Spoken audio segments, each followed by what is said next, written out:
بسم الله الرحمن الرحیم. نن زموږ سره د سی پلس پلس لیکچر نمبر 37 دی 37. تر شوی کلاس کې مونږه سټرکچرز ویلي وو چپټر نمبر 8. نن به شروع کوو فنکشنز چپټر نمبر 9. فنکشنز ډیر زیات امپورټنت چپټر دی. ټوټل ډیر زیات اهم دی. ډیر زیات اهم دی د اوپ د لپاره. دینه پس بیا اوپ شروع کیږي. نو د اوپ نه مخکې په کار د چې مونږ ته فنکشنز خامخا زده وي. نن به وایو چې فنکشنز څه شی دي. Now, a function is a collection of statements that perform a specific task. دا څه شی دی؟ دا زموږ سره څه collection of statements دی، څه کوډ دی چې موږ په څه کو په هغه باندې څه اکشن پرفارم کوو، څه ټاسک به پرفارم کوو. د فنکشنز نوم ته که تاسو سوچ وکړئ نو فنکشنز وایي کار کولو ته، کنه مطلب ټاسک پرفارم کولو ته. دلته کې څه کېږي، موږ یو ټاسک پرفارم کوو. A program can have many functions. په یو پروګرام کې زموږ سره ډېر شي فنکشنز کېدای شي. Each function in the program must have a unique name. دا کرایټیریا به خیر وروسته دی هم وایو چې د یو فنکشنز به نیم وي، د هغې به لینت وي، د هغې چې کم صحیح هغه ټول هر څه به وروسته ووایو. Every program in C++ has at least one function known as main function. ګورئ په هر یو پروګرام کې اوسه پورې چې موږ کول په هر یو کې به زموږ سره فنکشن وو، هغې ته به څه نوم موږ وایو؟ مین فنکشن. که ستاسو خیال وو د مین فنکشن نه موږ خپل کوډ سټارټ کوو. د مین فنکشن نه بغیر موږ پروګرام نشو رن کولی. فنکشن آر د بلډینګ بلاکس اف any programming language. ګورئ زه په سمپل پښتو کې داسې وایم، تاسو بیا خیر ځان په خپله دا تیوري وګورئ. فنکشنز زموږ سره څه کوډ دی، څه کار پې موږ پرفارم کوو، څه اکشن پرفارم کوو په هغه کوډ په ذریعه باندې. اوس فنکشن موږ ولې اخلو؟ فنکشن کې به څه کېږي؟ نو فنکشن زموږ سره یو پروګرام ډیوایډ کوي په سمال بلاکس کې. د څه شي په ذریعه سره؟ یوزینګ فنکشنز، د فنکشن په ذریعه سره.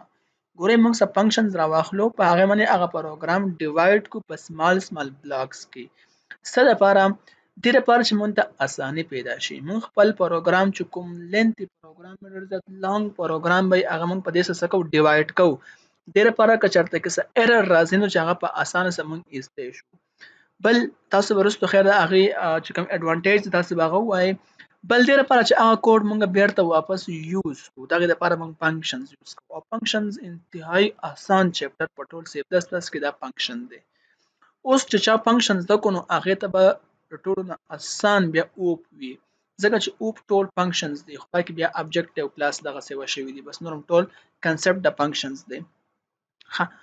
اوس importance of functions. functions ولې اهم دی؟ functions موږ ولې کوو؟ نو a program may need to repeat the same piece of code. تاسو ته مخکې ما وویل ګورئ یو پروګرام د موږ ته ضرورت شو چې موږ هغه کوډ واپس دوباره استعمال کو.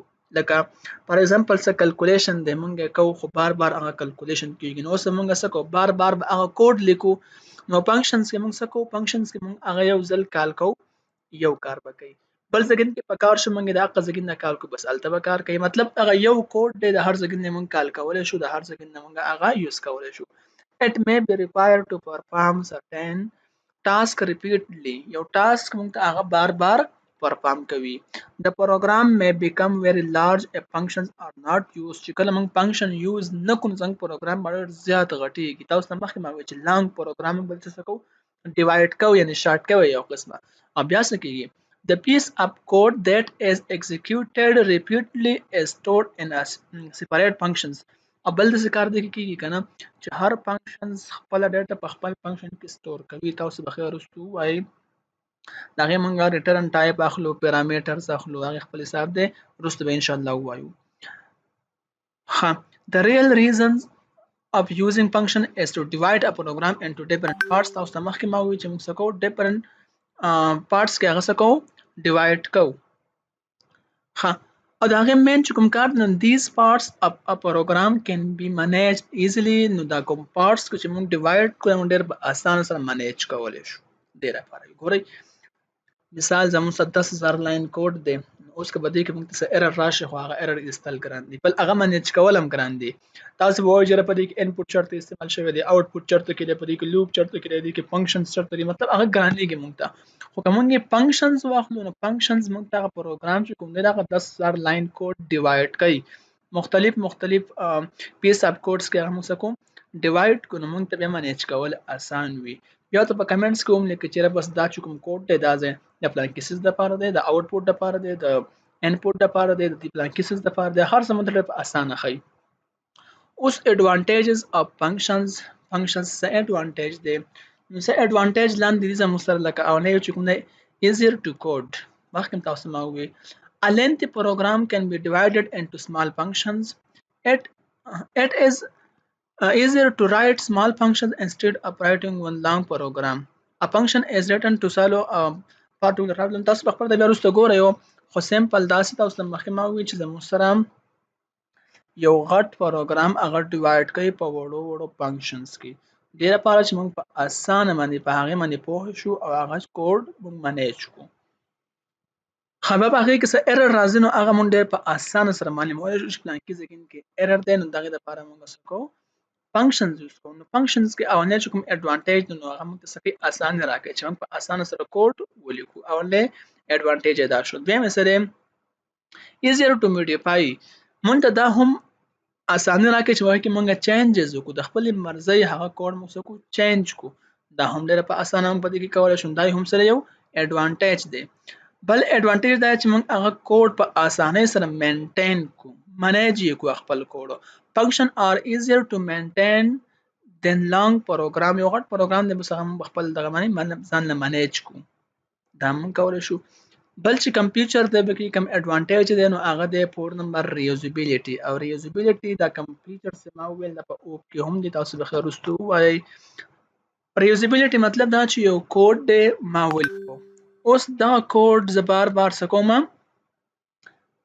یوز کومه نو دغه کوډ ماته پکار دی په یو ځای کې فار ایگزامپل ما چې کوم دی د ایډیشن دپاره یو فنکشن واغست یاره په دې کې څه کېږي دوه شیزونه جمع کېږي دوه انسې په دې کې جمع کېږي. اوس دغه جمع کول د پروګرام په اوله کې ماته پکار دی په آخر کې په منځ کې پکار دی په آخر کې پکار دی یا مثال نور ځایونو کې هم مونږ ته پکار دی. نو زه به څه کوم زه په هغه ځای کې کوډ لیکم په کوم ځای کې چې مونږ ته پکار دی او بار بار به لیکم لکه مثال ماته 5 ځل پکار دی 5 ځل لیکم نو مونږ ته ګرانېږي دا کنه. زه به څه کوم زه بس چې ما کم یو فنکشن اغوستی د ایډیشن دپاره فنکشن چې ما اغوستی دی هغه فنکشن به کال کوم چې په کوم ځای کې ماته پکاري بس صرف او صرف هغه کوډ کوم چې موږ لیکل دی هغه به بار بار کال کوم. نو څه کېږي ریوزیبیلیټي په دې کې راغله. دا ډېر زیات اهم فیچر دی په دې کې او ډېر زیات اساني موږ ته راکوي. ښه 5 نمبر چې کوم دی لیس پروګرامینګ ټایم پروګرام ټایم موږ ته هم څه کېږي کمیږي. A program may consist of many functions. These functions are written as independent programs. دلته پکار دي دا به چینج کوم زه different programmers can work on different functions at the same time. ګورئ ډېر زیات کم ټایم دی وجه نه اخلي که نه چې یو پروګرام د موږ په وړو وړو پارټس کې ډیوایډ کړو نو هغه موږ منیج کولی په اسانه شروع شو ریوز کولی شو نو ټایم کمیږي که نه هغه کوډ موږ بار بار نشو لیکلی. موږ خپل پروګرام ډېر شارټ کولی شو د هغې په ذریعې سره فنکشن په ذریعې سره دا ټول کارونه موږ څه کولی شو فنکشنز سره کولی شو او فنکشنز موږ په دې کې یوز کوو.